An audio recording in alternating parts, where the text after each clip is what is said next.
我哋自己整嘅。呢個醬呢個。大家好，我係泰。自從我舊年去過越南嘅順化之後，我就更加中意研究越南嘅美食。今日我就喺加拿大嘅多倫多揸車嚟到呢個 Metro Square， 見到一間呢長期都係排長龍賣 banh mi， 即係越南法包嘅小店。呢個係不爹，呢個係 margin， 呢個係雞肉啊，呢個係ham， 有豬皮一邊，係豬皮嘅係。你哋越南邊度啊？越南喺西貢啊，同埋呢個。哦，西貢哦，Ho Chi Minh 度。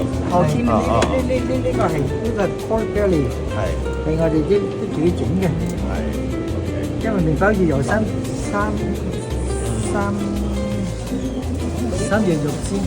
三樣肉先好食嘅。係先好食嘅先啱嘅，加埋啲呢個係鮮菜啊。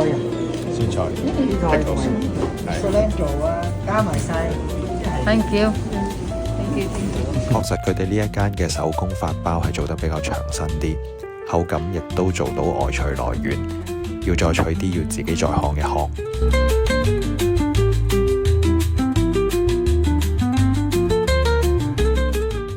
都係放係 IG。